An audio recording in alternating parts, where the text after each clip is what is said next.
Now turns to Part 1. Part 1. You'll hear someone booking transport for a trip. First, you have some time to look at questions 1 and 2.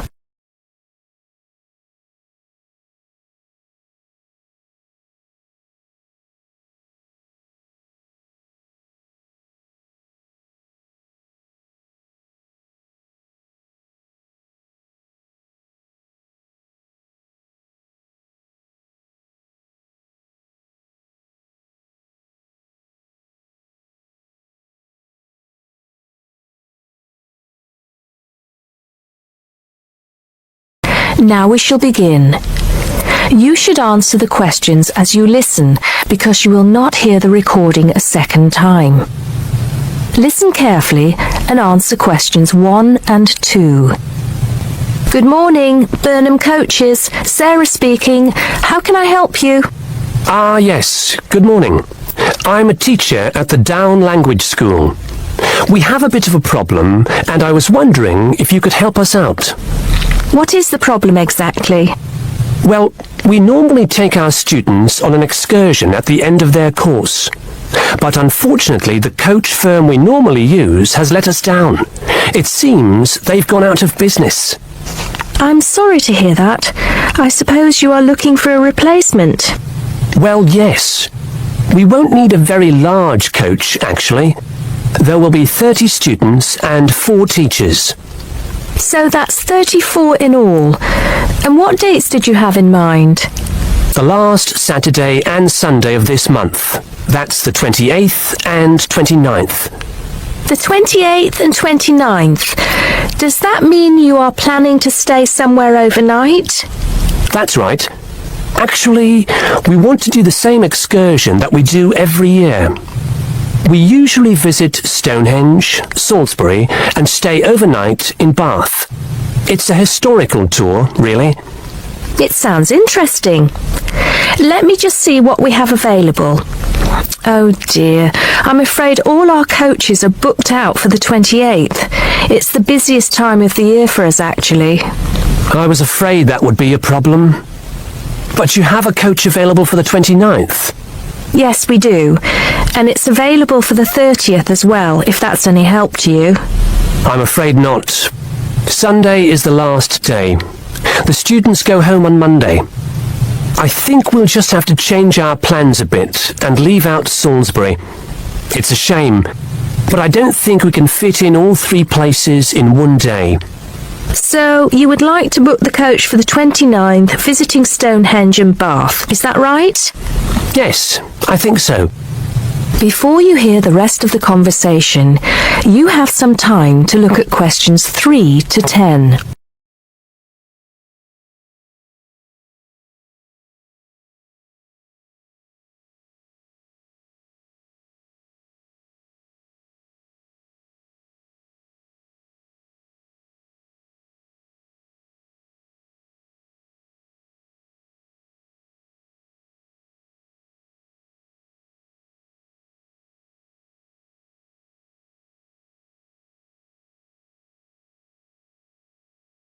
Now listen and answer questions 3 to 10.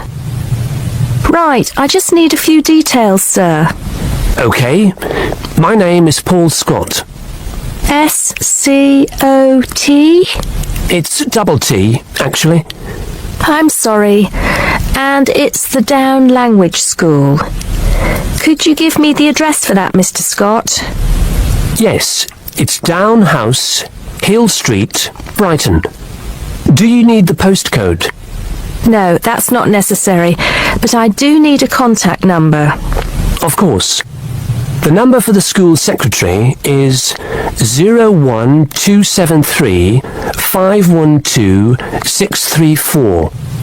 You can contact her if you need to speak to anyone.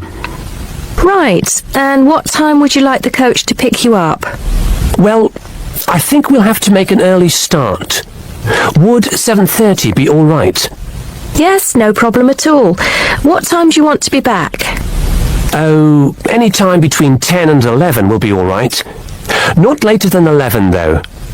Right, I'll make a note of that. 11 p.m. latest. There's just one more thing I need to know. Presumably, you'll be visiting Stonehenge first. How long do you want to stay there? Well, we normally stay about an hour. The main objective of the excursion is for the students to see the Georgian architecture in Bath, really. Yes, Bath is lovely, isn't it? I was there myself a couple of years ago. I thought the Royal Crescent was absolutely stunning. I hadn't realised how large it is. Well, I think that's all I need to know, Mr. Scott. Thank you for booking with us. Just a minute. There's one thing you seem to have forgotten. How much will this cost? Oh, I'm terribly sorry. I was thinking about Bath. Just bear with me a moment. Yes, it's a round trip of 300 miles and a total time of 16 hours for the driver. For a 45-seater coach, that will be a total of £500, including tax and insurance. Do we have to have such a large coach? There are only 34 of us. We don't have any smaller coaches, I'm afraid. Oh well. At least we won't be cramped for space. When do we have to pay? We require a 20% deposit to confirm the booking. I suggest that you do that as soon as possible, today if you can. The balance you can give to the driver if you're paying by cheque. Have the cheque made out to Burnham Coaches. I think that'll be all right. I will have to check this with the school accountant, but if all is well, I'll arrange for someone to bring you the deposit within the next 2 hours. That'll be fine, Mr. Scott. Well, thank you very much indeed. Goodbye. Goodbye. That is the end of part 1. You now have half a minute to check your answers.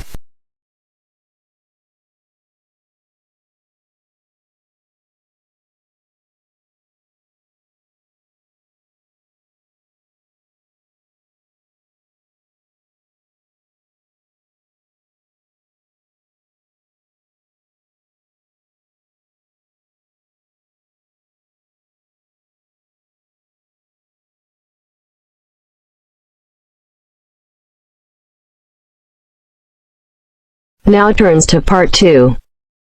Part 2. You will hear an extract from a talk about the Scottish Highlands. Now you have some time to look at questions 11 to 18.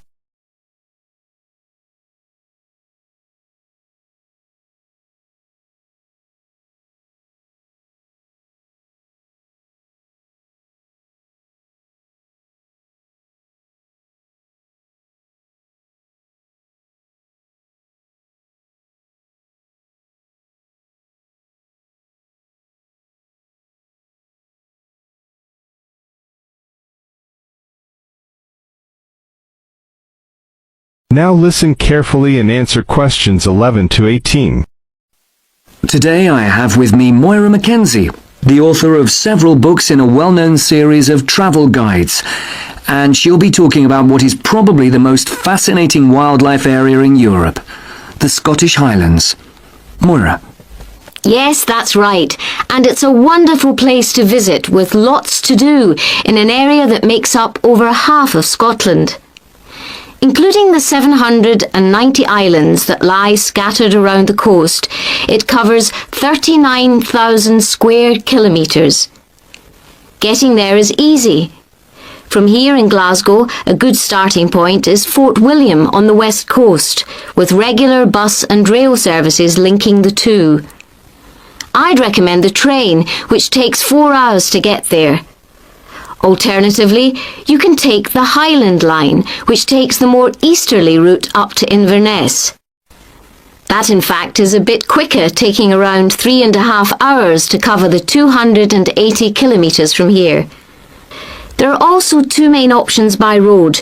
You can take either the A9 up through Stirling and Perth and then on to Inverness, or else on the west there's the A82 which runs up to Fort William and then, if you want, on to Inverness.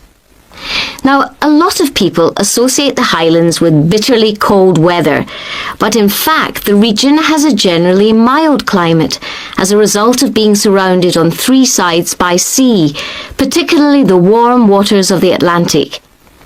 At sea level in the west, for instance, the temperature ranges on average from a minimum of 1 degree centigrade in January up to 18 in July, and you can actually see palm trees growing there. Obviously, though, the temperatures will be lower inland and on higher ground. You can expect it to rain a lot too, particularly in the west, where annually as much as 2,000 millimetres regularly falls, though this helps account for the rich variety of vegetation and wildlife.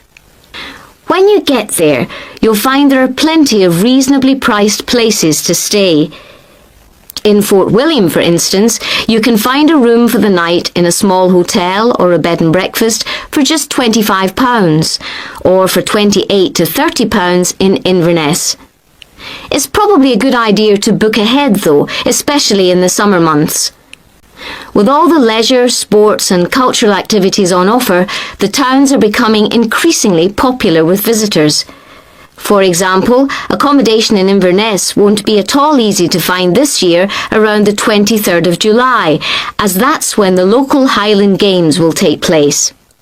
So, if your aim is to see the countryside, it may be best to stay in a small village.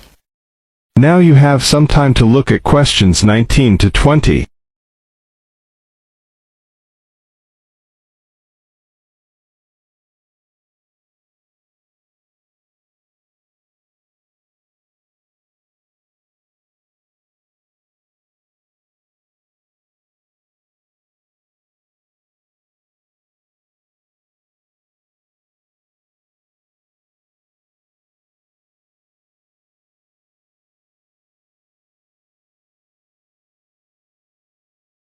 Now listen carefully and answer questions 19 to 20.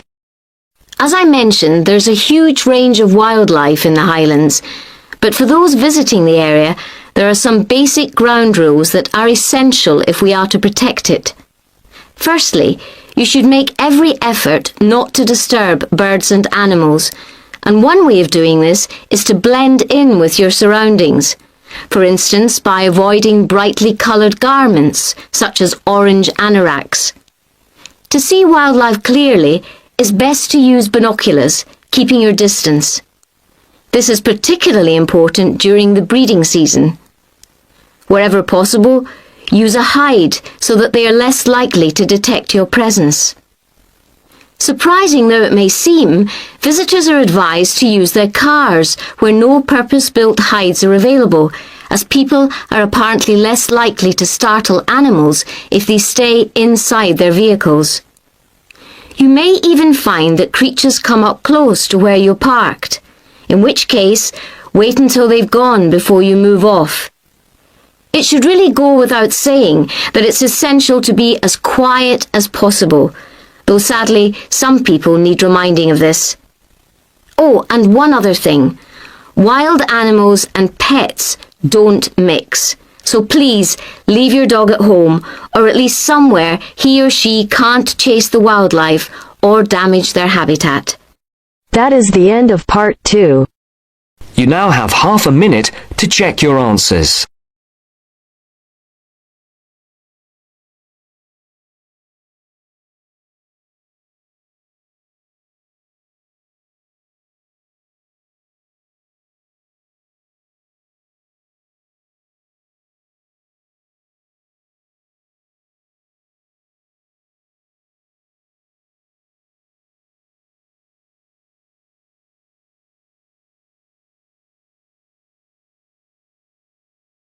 Now turns to Part 3.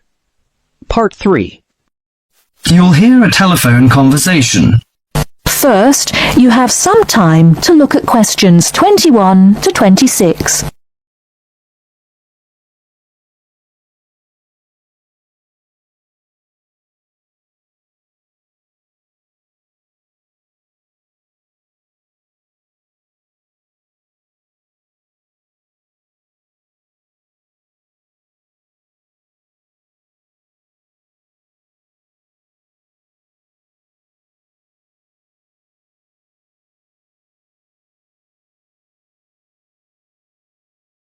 Now listen carefully and answer questions 21 to 26. Good morning, Country Comfort Albury. Oh, hi. I'd like some information, please. I'd like to find a double room to stay for the weekend. What kind of rooms do you have? Well, we provide a variety range of accommodation depending upon your likes. The guest house room costs $45 per night. It provides air conditioning and shower, and a waterfront room costs $80 per night. It has got its own balcony overlooking the foreshore of the lake. We've got a kid. How do you charge for children? Extra bedding is available if you require that. If the kid is aged 12 and below, the cost is $10 per night for the guest house room and $15 for the waterfront room. Do you have a swimming pool, tennis court, or something like that? Yes, we've got a swimming pool, which is free for all the guests. But the tennis court charges $8 each hour, including the rent of rackets. How about other facilities? We provide free off-street car parking and internet access. We also installed in-house movies, but that costs $4 per hour. Oh, we don't think we need that, because of the kid, you know. We don't want him to see movies on the weekend. Well, we also offer ironing equipment in the room. That's useful, I think. Before you hear the rest of the talk, you have some time to look at questions 27 to 30.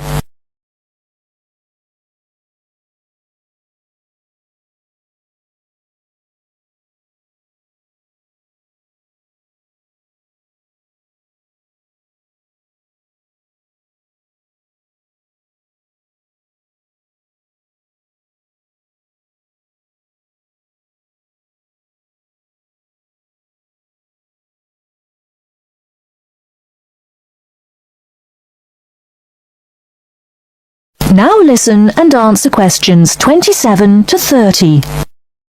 Great. Could you tell me the address? How do we get there? Yes, it's Country Comfort Albury, Albury, at 648 Dean Street, New South Wales. 648 Dean Street, Dean, is that right? Yes. Well, I wonder what activities are available there in this season. You know, we want to have an indulgent weekend in the boring winter. Oh, you'll not get bored here. You know, Albury is the perfect base for alpine skiing. Besides that, winter's frosty alpine air encourages walks through mist-laden valleys. You can walk alongside rushing streams and waterfalls.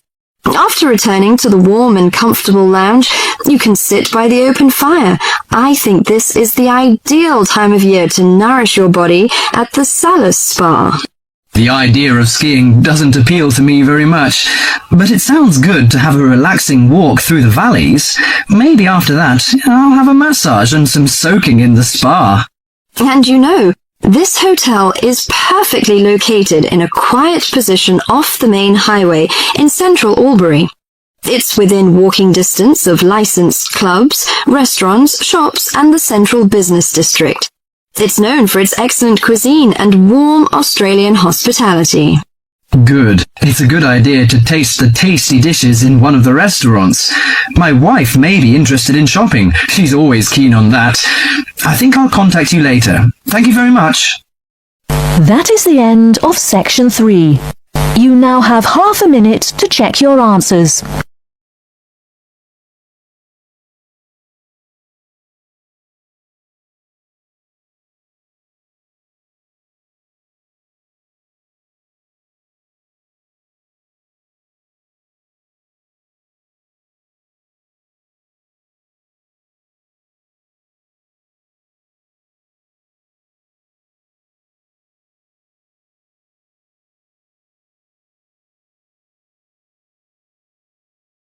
Now turns to Part 4. Part 4. You will hear a lecture about the Inuit Eskimos of Alaska and Canada. First, you have some time to look at questions 31 to 40.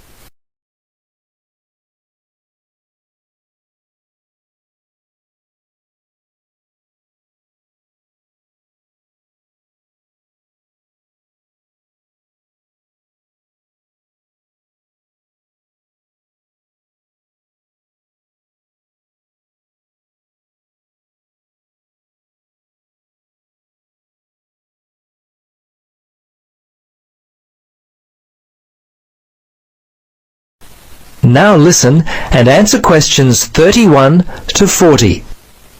Good afternoon. In our lecture today, we will continue our study of people who inhabit the northernmost regions of the world. Our focus will be on the native inhabitants of Alaska and Canada, the Inuit Eskimos.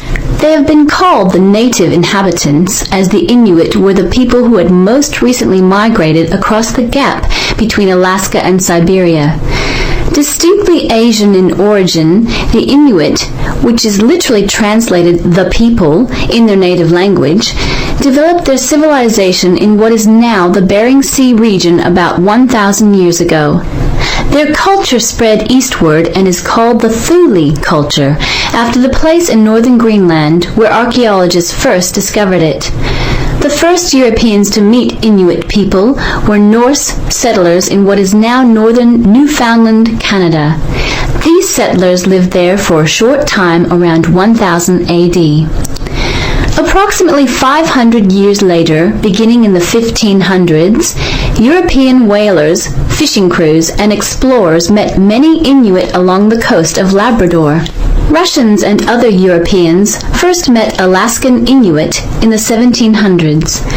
100 years later, in the mid-1800s, whalers began to hunt in the Arctic.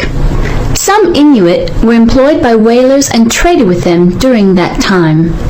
Perhaps one of the most interesting aspects of the Inuit is how they were able to survive and grow in such a harsh Arctic environment. Firstly, and not surprisingly, their homes were well adapted to the freezing conditions. They lived in predominantly two types of housing that would keep them warm.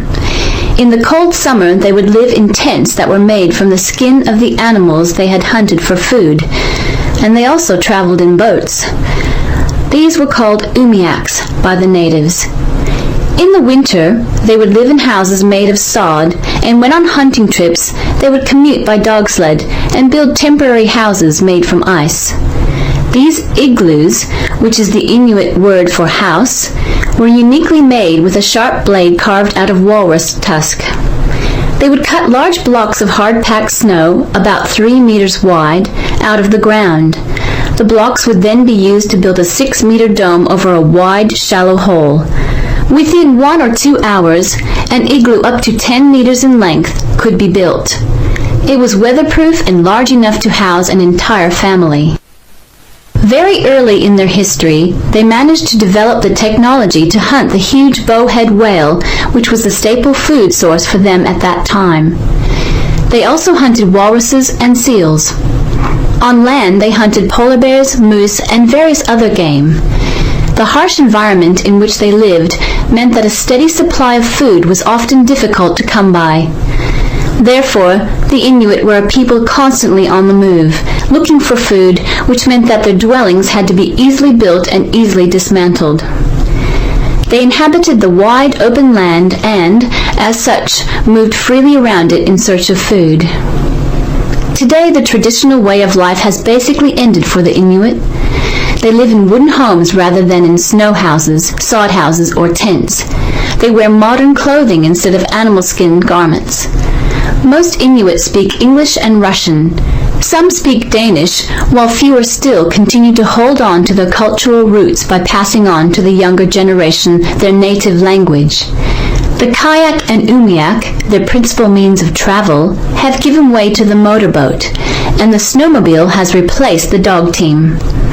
The combined percentage of the Inuit population in Alaska and Canada stands at 63%, the latter being 29% and the former around 34%. Some Alaskan Inuit live in towns and cities, but the majority live in small settlements and hunt and fish for most of their food. Most of those in Canada live in towns and housing provided by... That is the end of part 4. You now have half a minute to check your answers.